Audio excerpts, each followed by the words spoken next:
보겠습니다. 출애굽기 15장 22절부터 26절의 말씀이 됩니다. 출애굽기 15장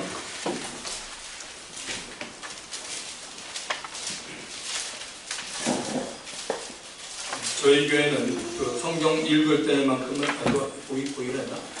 안 보이는 사람도 보이거든요.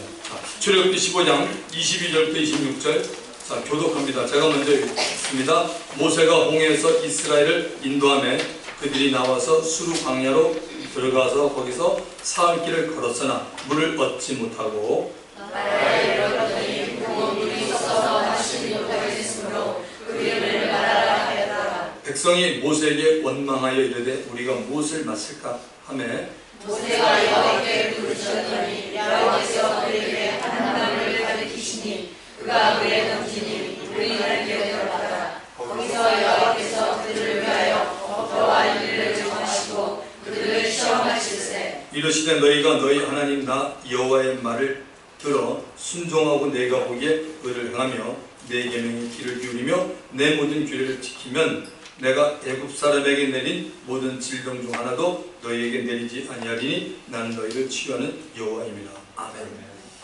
되게 예수를 믿은 지 한 5년, 6년 지난 분들은 이 말씀을 잘 알고 이 말씀을 딱 읽으면 오늘 목사님이 출애굽기 15장 26절 하나님 여호와라파 치료하는 하나님이라고 말씀하겠구나. 그런데 전 그렇게 하지 않습니다. 왜냐하면 우리 지난 시간에 들었던 부분도 지금 창세기 50장 요셉부터 시작해서 하나님이 지금 모세를 계속 부르시고 있는 모습인데요.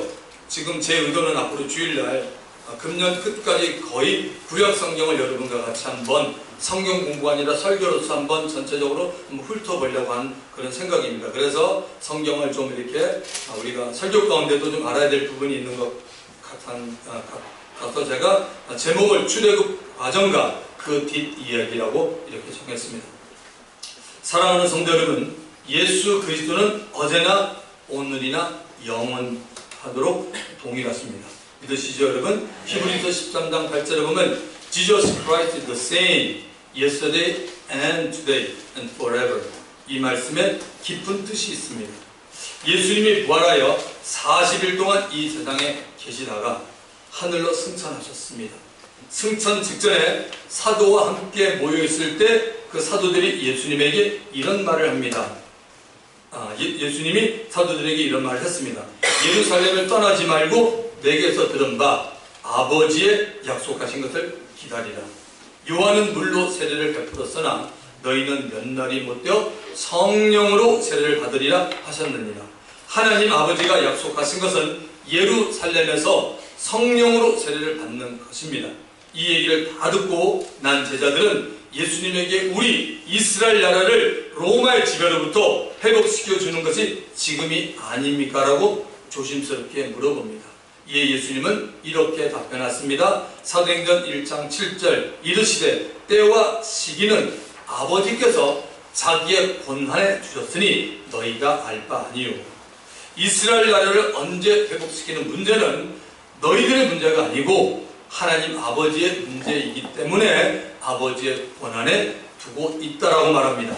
사도행전 1장 8절 오직 성령이 너희에게 임하시면 너희가 권능을 받고 예루살렘과 온 유대와 사마리아와 땅끝까지 이르러 내 증인이 되리라 하셨느니라. 아멘. 예루살렘을 떠나지 않고 예수님의 명령에 순종하여 기도하고 있었던 120명의 무리에게 10일 후 오순절에 성령이 임했습니다. 이때가 예수님을 머리로 삼는 모임인 공동체 예루살렘 교회가 탄생이 되었습니다. 예루살렘 교회는 성령이 임한 사람들과 함께하는 초대교회가 되었습니다. 당시 초대교회가 출발하고 나서 많은 유대인들이 복음을 받아들이고 있었습니다. 이 사람들은 영적으로는 어린아이와 같은 그리스도인들입니다. 이들 유대인들의 입장에서는 유대 종교인 율법을 버리고 예수를 그리스도라 믿는 기독교를 믿고 따라가려니까 많은 어려움이 생겼습니다. 동료 유대인으로부터 심한 핍박과 맹대 모욕을 당하기 일쑤입니다. 율법주의자들인 유대인들은 예수를 그리스도로 보지 않았습니다. 예수를 나사렛 이단의 괴수로 보았던 것입니다. 시간이 갈수록 기독교로 개종한 사람들이 다시 유대교로 돌아가는 사람이 많아지고 있었기에 성령께서 믿음이 연약한 유대인들을 위해서 지금 예수 그리스도는 어제나 오늘이나 영원토록 동일하시다는 말씀을 해준 겁니다. 믿음이 연약해지고 흔들릴 때 저와 여러분은 뭐죠? 예수님을 바라봐야 합니다. 하나님은 모든 인생을 위해서 누구든지 예수를 믿기만 하면 영생을 얻을 수 있도록 길을 열어 놓았습니다. 예수님은 예수 믿을 자들을 위해서 몸이 찢기고 고통당하고 피 흘려 죽어야 하는 것을 거부하지 않았습니다. 죄는 미워하시지만 사람은 사랑하시는 하나님 아버지의 뜻이었기에 죄인을 대신해서 죄를 담당하고자 그토록 무서운 십자가의 형벌에 온전히 예수님은 순종을 하신 겁니다. 자신의 하나밖에 없는 아들을 죽이면서까지 저와 여러분을 사랑하시고 아껴주신 하나님 아버지는 지금도 예수 그리스도 안에서 많은 복들을 마련하고 있습니다. 제가 거기 주부에 적으려다가 안 적었는데 한번 생각해 보세요. 이 5가지가 굉장히 중요합니다. 예수 안에서 많은 복들을 5가지로 한번 정리를 해봤습니다. 첫째는 뭐냐면 예수 믿으면 구원받습니다. 아멘. 예수 믿으면 구원받아요. 그건 아주 불변의 진리입니다. 놓치지 마세요. 예수 믿으면 구원받아요. 예수 알면 구원받는 게 아니에요. 예수를 믿으면 구원받습니다. 이 믿는 게 중요해요. 예수 믿으면 구원받습니다. 둘째는 순종하면 복을 받습니다. 아멘. 순종해야 복을 받습니다. 예수 믿으면 구원받고 순종하면 복을 받고 기도하면 응답을 받고 능력 받습니다. 아멘. 굉장히 중요하죠. 기도하면 기도한 사람에 대해서 하나님이 응답하시고 기도하면 능력을 받습니다. 그 다음에 고난받으면 그리스도의 인격이 그분에게 형성됩니다. 그래서 하나님은 고난을 허락합니다. 고난을 받으면 그리스도의 인격이 우리 고난받은 사람에게 나타납니다. 다섯째, 겸손하면 높여줍니다. 할렐루야! 겸손하면 주님이 높여줍니다. 이것이 우리 모든 그리스도인들이 아버지께 당연히 받아야 될 복인데 우리는 분명히 앞에 것을 해야 돼요. 순종하고 기도하고 고난받고 겸손해야 돼요. 이럴 때 하나님에게 우리에게 예배한 복이 임하는 것입니다. 이런 놀라운 축복을 소유하시는 저와 여러분이 되기를 주님의 이름으로 축원합니다. 네. 자, 지난 시간에 이어서 출애굽기의 말씀을 봅니다. 하나님은 모세를 80세 부르고 그에게 사명을 주었습니다. 모세 입장에서는 40세 쓰임받기를 원했지만 하나님은 모세를 자신의 종으로 만들어 사용하기를 원했기에 40년의 연단의 과정이 필요하다고 하나님이 생각하신 겁니다. 40년의 연단 과정은 모세의 개인으로 보아서는 버려진 새울같이 보였을 것입니다. 애굽의 왕자로 40년 동안 지내다가 평범한 사람으로 돌아가서 장인 이드로가 소유하고 있는 양들을 돌보는 일을 하는 목동으로 40년을 보내게 되었습니다. 모세는 자신의 나이가 40세가 되었을 때는 자신이 할 수 있는 일이 많다고 생각했습니다. 그러나 40년이 지난 나이 80이 되었을 때는 자신이 할 수 있는 일이 없다고 생각합니다. 이런 모세를 하나님이 사용하는 것입니다. 우리에게도 마찬가지입니다. 여러분, 내가 나의 재능과 배움과 실력으로 할 수 있다고 하면 내가 한 일에 대하여 자신을 나타낼 것입니다. 모든 사람이 다 이렇게 살고 있습니다. 그러나 세상에서 아무리 재능과 실력과 학벌과 부를 갖췄다 할지라도 하나님이 그 사람을 사용해 주지 않으면 하나님께 영광 돌릴 일이 없는 것입니다. 깨닫게 되시기 바랍니다. 하나님의 애굽에서 430년 동안 종살이하고 있었던 자신의 백성을 구출하기 원하고 있었습니다. 하나님은 모세를 사용해서 여러 가지 재앙을 애굽에 내리기로 작정하시고 모세에게 이 재앙을 내리기 전에 애굽왕 바로가 어떤 반응을 보일지를 미리 알려주었습니다. 출애굽기 7장 3절부터 5절에 나와 있습니다. 하나님이 이렇게 말합니다. 내가 바로의 마음을 완악하게 하고 내 표징과 내 이적을 애굽 땅에 많이 행할 것이나 바로가 너의 말을 듣지 아니할 터인즉 내가 내 손을 애굽에 뻗쳐 여러 큰 심판을 내리고 내 군대 내 백성 이스라엘 자손을 그 땅에서 인도하여 낼지라. 내가 내 손을 애굽 위에 펴서 이스라엘 자손을 그 땅에서 인도하여 낼 때야 애굽 사람이 나를 여호와인 줄 알리라 하시네. 하나님이 오래 참고 참는 시간 400년이라는 시간이 다 지나가고 있었습니다.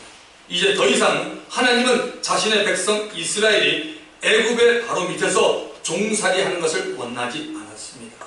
이제 드디어 하나님의 능력의 손이 애굽에 나타나기 시작합니다. 하나님의 애굽 땅의 표적과 이적을 많이 행할 것이라고 모세에게 알려줍니다. 그런데도 바로는 그 이적과 표적을 보고도 이스라엘 백성을 놓아주지 않고 더욱 붙잡게 될 것이라고 하나님이 말씀합니다. 그 이유는 하나님이 그 바로의 마음을 완악하게 완강하게 만들었기 때문이라고 말합니다. 고집불통으로 만들었다는 얘기입니다. 저와 여러분, 우리가 신앙생활하면서 하나님에게 고집을 피우면 정말 안 됩니다. 고집을 피우서를 얻어맞습니다.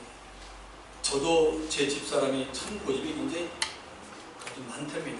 근데 저는 모르겠습니다. 뭐 저 자신을 나타내는 게 아니라 저는 하나님 앞에는 고집 안 부리려고 오래전에 카톡했어요. 제가 지금 이 말을 하는 거 왜냐면 여러분 가운데 제가 뭐 여러분하고 개인적으로 어떻게 매일 밥 먹고 친할 수가 있겠습니까? 근데 여러분 가운데 고집이 때로는 필요한데 하나님 앞에 정말 고집 부리지 마세요. 여러분 하나님의 내가 자녀가 됐다 하나님 앞에 고집 부리지 마세요. 여러분 많이 맞습니다. 정말 많이 터집니다.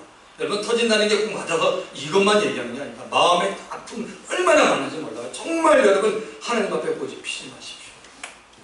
나일강이 피바다로 변하는 재앙부터 시작해서 개구리재앙, 이해재앙, 파리재앙, 악질재앙, 독종재앙. 독종재앙은 짐승과 사람에게 임합니다. 우박재앙, 메뚜기재앙, 흑암재앙까지 모두 9번의 재앙을 만났는데도 애굽의 왕 바로는 하나님에게 진실로 행복하지 않았습니다.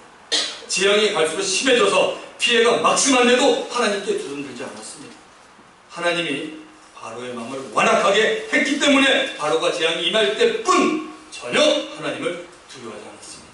이제 하나님이 10번째로 애굽의 모든 초태생이 죽는 장자에 대해서 모세에게 말합니다. 출애굽기 11장 1절부터 3절을 보겠습니다. 여호와께서 모세에게 이르시기를 내가 이제 한 가지 재앙을 바로와 애굽에 내린 후에야 그가 너희를 여기서 내보내리니 그가 너희를 내보낼 때는 여기서 반드시 다 쫓아내리니 백성에게 말하여 사람들에게 각기 이웃들에게 은금 폐물을 구하게 하라 하시더니 여호와께서 그 백성으로 애굽 사람의 은혜를 받게 하셨고 또 그 사람 모세는 애굽 땅에 있는 바로의 신하와 백성의 눈에 아주 위대하게 보였더라.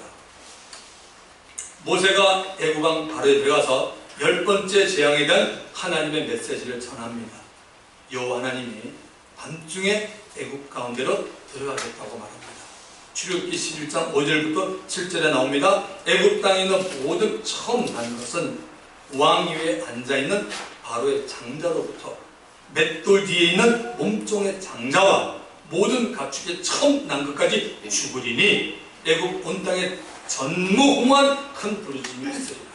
그러나 이스라엘 자손에게는 사람에게나 짐승에게나 개 한 마리도 그 혀를 움직이지 아니하리니 여호와께서 애굽 사람과 이스라엘 사이를 구별한 줄 너희가 알리라소이다. 자신의 백성을 괴롭혔던 애굽에 대해서 하나님이 엄정하게 심판을 준비하고 계신 겁니다. 이 장자의 재앙으로 인해 애굽 사람이 사는 곳이라면 완전히 눈물바다가 되었습니다. 이 집도 옆집도 아랫집도 윗집도 이 동네도 저 동네도 마을 도시 어디를 가든지 장자가 죽은 이웃에서 대성통곡 소리가 애굽에 떠나지 않는 밤이 된 것입니다. 바로의 장자도 죽었습니다. 더 이상 바로는 버틸 힘이 없었고 이스라엘 백성을 다 보내라고 명령합니다. 제가 지금 방금 설교하면서 마음에 감동해서 제가 여러분에게 이 말씀 한번 해볼게요. 지금 이 얘기가 여러분 감동이 안 오나요? 자, 대한민국이 이제 5천만이라고 그러나요? 하나님이 만약에 대한민국에 있는 모든 장자를 다 죽인다면 여기 성이 장자네. 영환이도 장자인가? 영환이 장자 맞지? 천이 장자야? 너 장자. 이래도 여기 지금 없어. 쉽게 말하면. 아니, 성경대로 얘기하니까 감동을 느끼라고. 저는 장자가 아닙니다. 전 둘째예요. 성경 있으면 어떻게 됩니까? 둘째, 이렇게, 셋. 우리 어영 형제님 어때? 장자? 네. 그러니까 지금 뭐냐면 모든 곡소리가 날 거 아니에요. 장자가 다 죽는 거예요. 그러니까 우리로 말하면 이 조선시대로 말하면 양반과 쌍놈이 있잖아요. 지금 얘기가 아니라 그 밑에 있는 상놈의 집안에 다 쓰든다. 애굽 계집의 몸종의 장자도 다 죽는다니까 애굽 전체 폭소리가 났어요. 이게 실제로 있었던 사건입니다, 여러분. 그러니까 뭐예요? 바로의 자기 아들이 죽었으니까 주선주발 다 들고 이제는 그냥 나가는 게 아니라 화를 내면서 빨리 깨라 이렇게 했죠. 빨리 나가라 그랬죠. 너무너무 화가 나가지고 모세 이 친구 때문에 뭐 어마어마한 일이 나타나니까. 근데 9가지 재앙에도 엄청 났는데 그때는 마음이 강박해서 내보내주자. 10번째 재앙이니까 그냥 다 내보내는 것을 말합니다. 하나님이 택한 이스라엘 백성에게만 장자의 예물도 사는 길을 알려주었습니다. 1년 된 어린 수양을 잡아서 그 피를 문자우 설주와 인방에 바르라고 말합니다. 하나님의 말씀을 믿고 따랐던 이스라엘 백성들에게는 장자의 죽음이 임하지 않았습니다. 이스라엘 백성도 왜 양의 피를 발라야 된다고 하는지 하나님께 따지지 않고 순종했습니다. 믿으시면 아멘 합시다. 사랑하는 성도 여러분, 하나님이 말씀하기 전에는 우리들이 이 생각, 저 생각하면서 따질 수 있는지는 모릅니다만 일단 하나님이 말씀하시면 거기에는 오직 순종만 있을 따름입니다. 순종이 안 되면 여러분 폭동을 해야 합니다. 사무엘상 15장 22절 23절 사무엘이 이르되 저기 보십시오. 여호와께서 번제와 다른 제사를 그의 목소리를 청종하는 것을 좋아하신 같이 좋아하시겠나이까. 순종이 제사보다 낫고 순종이 예배보다 낫고 듣는 것이 수양의 기름보다 나으니 이는 거역하는 것은 점치는 죄와 같고 원것은 사신 우상에게 절하는 죄와 같습니다. 왕이 여호와의 말씀을 버렸으므로 여호와께서 왕을 버려 왕이 되지 못하게 하셨나이다. 인생이 항상 그래요. 먼저 하나님 우리를 버리는 게 아니에요. 인간이 항상 하나님을 버려요. 보이지 않습니다. 내 멋대로. 그러니까 하나님께서 참다가 그래 하나님이 사울도 버렸습니다. 이스라엘 백성들이 나올 때 애굽 각 집에서 은과 금과 폐물을 받아 들고 나오게 됩니다. 하나님이 아주 오래전에 아브라함에게 한 예언의 약속이 이루어졌습니다. 창세기 15장 13절 14절 이건 계속했으니까 그냥 읽겠습니다. 여호와께서 아브라함에게 이르시되 너는 반드시 알라.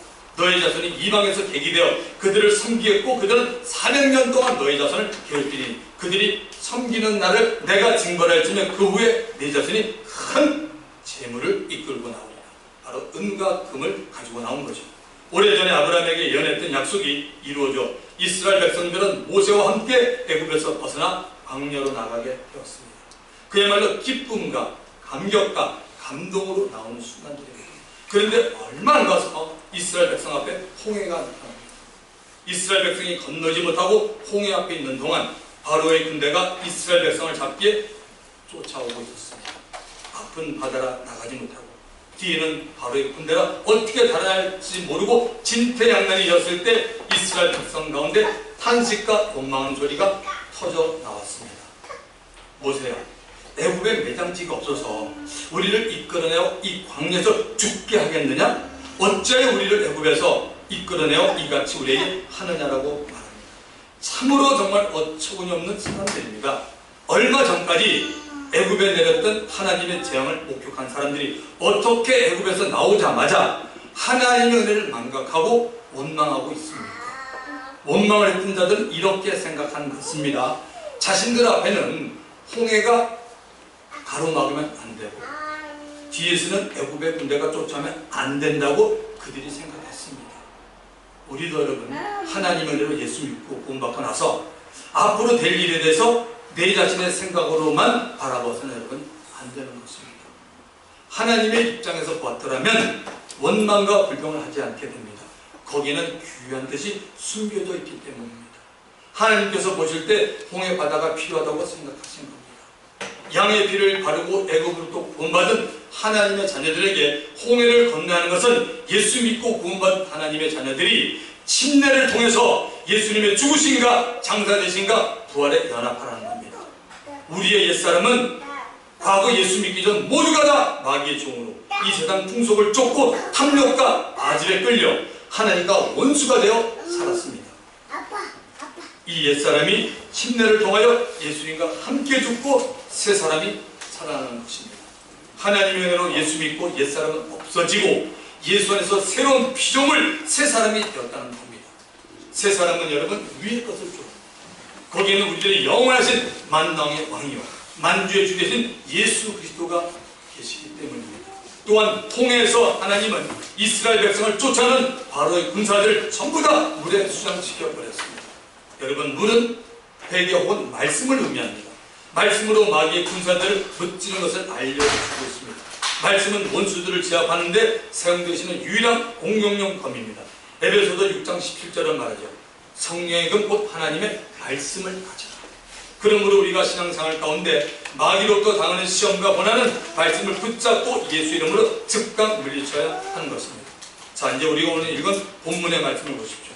이제 여러분이 본문의 말씀을 들으면서 지금 이스라엘 백성들이 이렇게 나와 있구나 걸 여러분 아셨습니다. 자, 모세가 홍해에서 이스라엘을 인도하며 그들이 나와서 수르강야로 들어가서 거기서 사흘길을 걸어서나 물을 얻지 못하고 하나님께서 모세를 사용하셔서 홍해가 갈라지는 기적을 행하셨습니다. 이스라엘 백성들은 자신들의 눈앞에 벌어진 엄청난 광경의 주인공이 된 것입니다. 이럴 때 인간으로서는 전능자 앞에 할 수 있는 행동이 무엇입니까? 바로 하나님을 높여드리고 찬양을 올려드리는 것입니다. 출애굽기 15장 11절부터 13절에 그 내용이 나옵니다. 여호와여, 신중에 주와 같은 자가 누구입니까? 주와 같이 거룩함으로 영광스러우며 찬송할 만한 위엄을 가진며 기한 일을 행한 자가 누구입니까? 주께서 오른손을 드신 즉 땅이 그들을 삼켰나이다. 주의 인자심으로 주께서 부족하신 백성을 인도하시되 주의 힘으로 그들을 주의 거룩한 처소에 들어가게 하시나이다. 홍해를 나온 후 하나님을 자랑하고 높이며 찬양했던 그들은 수로 광야에 이르렀고 3일 길을 갔지만 가는 동안 마실 물을 얻지 못했습니다. 23절을 가봅니다. 마라 이르렀더니 그 건물이 써서 마시지 못하겠으므로 그 이름을 마라라 했더라. 심한 목마름으로 물을 찾던 이스라엘 백성 앞에 물이 있는 장소가 나타났습니다. 얼마나 사람들이 기뻐했겠습니까? 여러분, 마실 물이 없었거나 물이 있어도 마시지 못한 경우가 하루를 넘긴 적이 혹시 계십니까?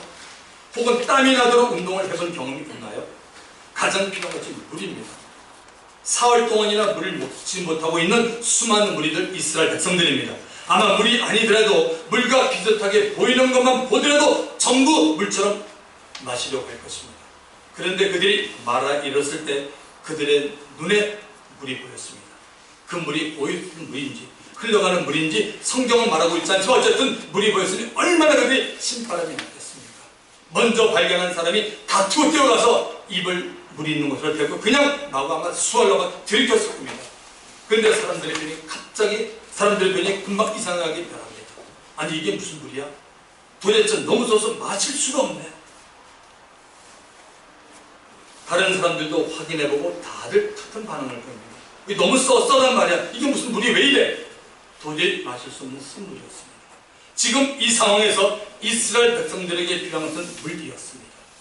물을 기다리고 있던 그들에게 나타난 것은 마실 수 없는 물이었습니다. 하나님의 은혜로 이스라엘 백성이 가는 길은 평탄한 것처럼 보였습니다. 하나님의 은혜를 감사하며 찬양하였던 것이 불과 며칠 전의 일이었는데 이제 그들이 이르던 더 이상 하나님을 찬양할 수 없었습니다. 24절을 보십시오. 백성이 모세에게 원망하여 이르되 우리가 무엇을 마실까 하면 마실 물 때문에 하나님을 찬양할 수 없는 것입니다. 마실 물은 여러분 이 땅에 속한 것입니다. 맞나요? 이 땅에 속한 것입니다.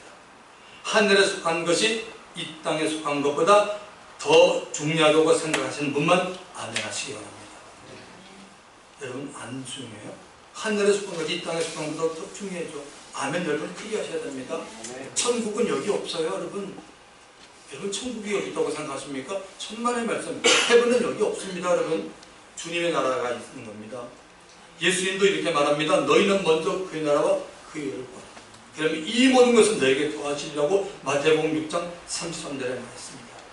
우리는 여기에서 분명히 믿음이 무엇인지를 알 수 있습니다. 믿음은 전능자를 의지하고 사랑하는 행위가 믿음입니다. 히브리서 11장 믿음의 정의는 또 다르게 말하지만 여기서 분명히 우리가 볼 수 있는 믿음은 뭐냐면 전능자를 의지하고 사랑하는 행위가 믿음이에요. 보십시오. 하나님을 사랑하는 사람이 지금 내가 맞이하고 있는 환경이 나에게 좋지 않다고 해서 하나님을 배척하는 행위는 하나님을 사랑하는 태도가 아닙니다. 맞나요? 분명하잖아요. 지금 내가 당한 어려움이 있다고 해서 내가 사랑하는 사람이 아니에요? 하나님 사랑했던 게 아니지 않습니까? 믿음이 있는 자의 행동이 아닙니다. 자, 보십시오. 하나님을 지금 싫어하는 화살이 누구에게 쏟아집니까? 모세에게 쏟아졌습니다. 얼마 전만 해도 이들이 모세 때문에 애굽에서 나오게 되었고, 모세 때문에 홍해 바다 갈라지는 기적을 체험했는데, 환경으로 인한 육신의 삶의 고달픔이 오자마자 바로 하나님 대신에 모세를 원망하고 있습니다. 이러한 사실을 우리의 목회 현장에 적용해 보면, 목회는 참으로 어려운 영적 전쟁이요, 자존심을 다 없애는 주님의 일이요, 오직 주만 바라보고 가장 힘든 십자가를 지고 가야하는 외롭가는 하나님의 아름다운 일입니다. 그래서 여러분들 가운데서도 리더가 되기를 원하는 분이나 본인이 원하지는 않지만 교회에서 리더가 되어주기를 원할 때 기억하셔야 돼요. 그 길은 여러분 영광스러운 일이 아니에요. 물론 영광스럽다는 그 뜻이 세상의 생각과 달라요. 외로운 일이요 자존심을 버려야 한다는 것을 명심하시기를 주의 이름으로 축원합니다. 사랑하는 성도 여러분, 왜 성경이 당연한 말을 지금 여기에 기록하고 있습니까? 3일길을 걷다가 물을 얻지 못하면 자연스럽게 짜증나고 화가 나기 시작하고 불평할 수밖에 없는 일인데 왜 성령께서는 모세를 통한 이 사실을 알려주고 있습니까? 하나님의 백성은 환경을 초월해 살아가라고 말합니다. 우리들이 이 세상에 살아가지만 세상 사람들처럼 환경 때문에 왔다 갔다 움직이는 사람이 되지 말라는 것입니다. 담대하게 환경을 넘어서 하나님을 의지하고 당당하게 살아가라고 말하는 것입니다. 얼마나 많은 그리스도인들이 믿음이 있는 것 같이 보이다가도 환경이 조금만 어려워지면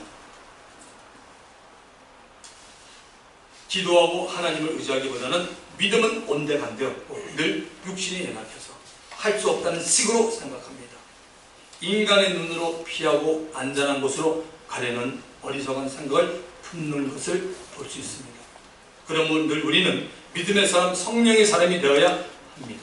또한 하나님은 하나님의 자녀들이 원망과 불평을 하고 살면 좋은 일이 생기지 않을 것은 물론이고 오히려 삶 가운데 어려운 일이 자꾸만 생기게 합니다.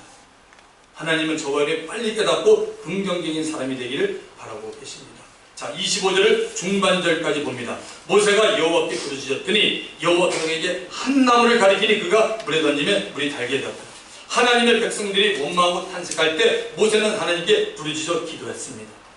하나님의 자녀들이 불평과 원망할 때 주의 종들 혹은 리더들, 구역장들은 하나님께 부르짖고 기도해야 합니다.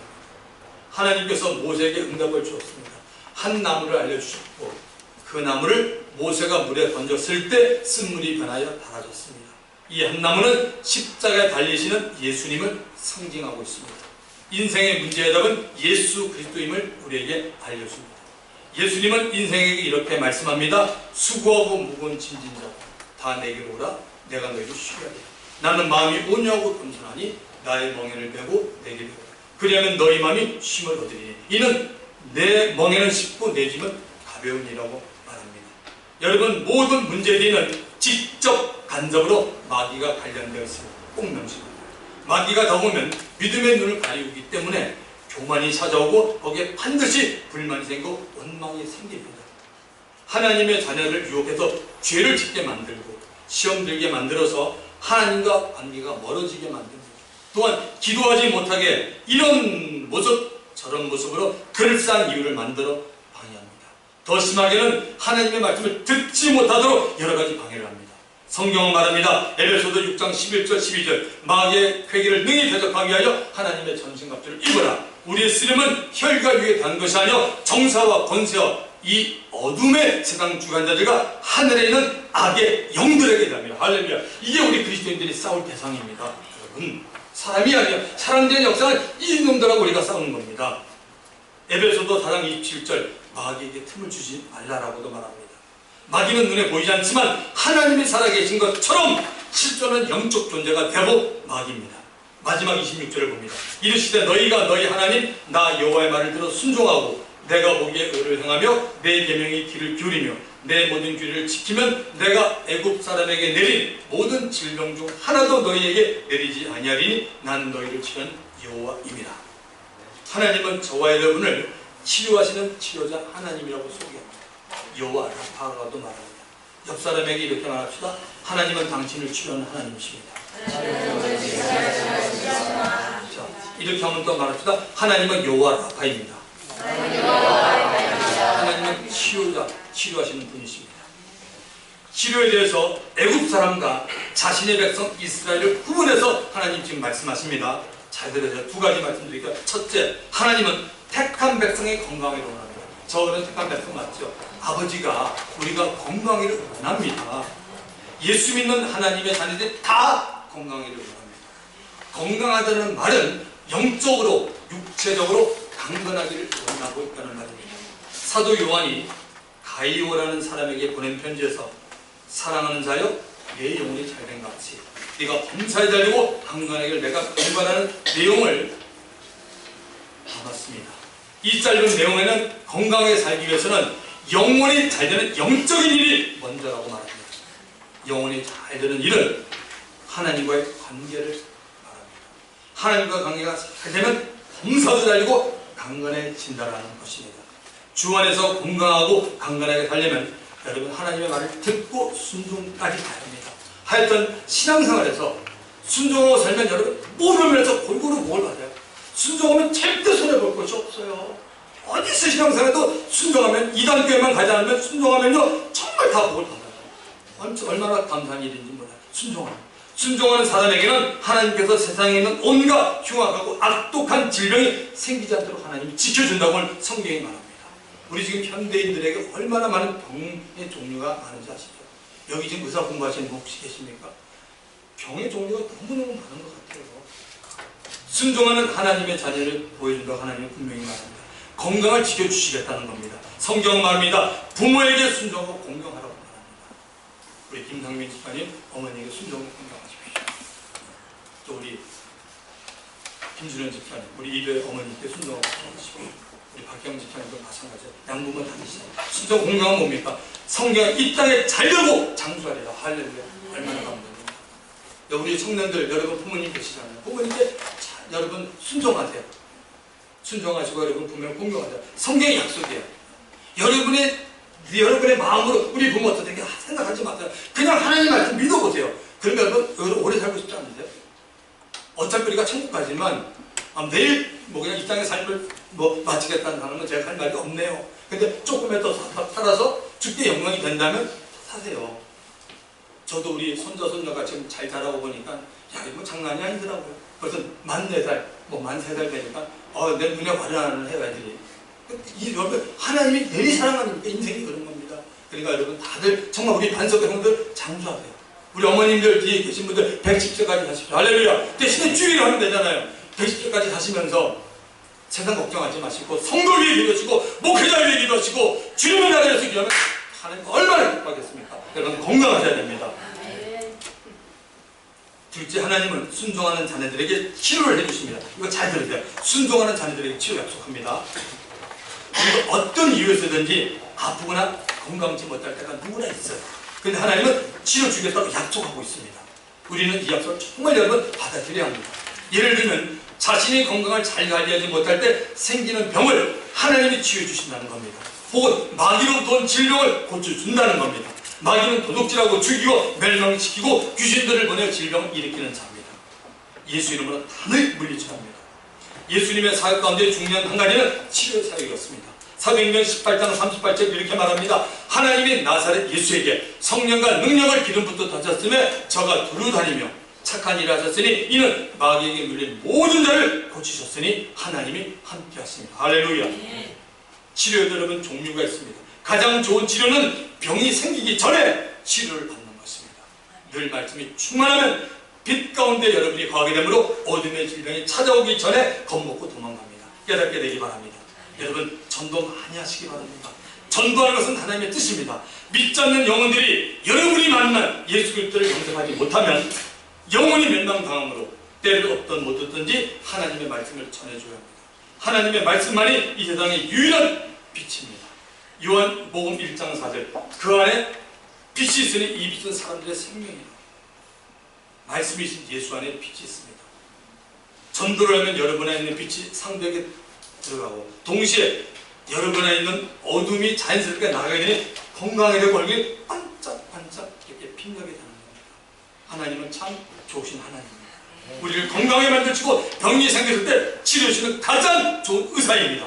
주 안에서 우리들의 영혼 육이 깨끗하게 치유한 바기를 주님을 말씀을 마칩니다. 출애굽 과정과 그 뒷 얘기를 잘 여러분이 이해하고 알았으면 앞으로 여러분이 성경과 하나님의 마음을 아는 데 많은 도움이 될 겁니다. 여러분, 우리 모두 우리가 지금 만난 환경 불평하지 마시고 주 안에서 감사하게 생각하며 소망과 지는 복된 저와 되기를 주님의 이름으로 축원드립니다. 주님 한 번 부르고 동상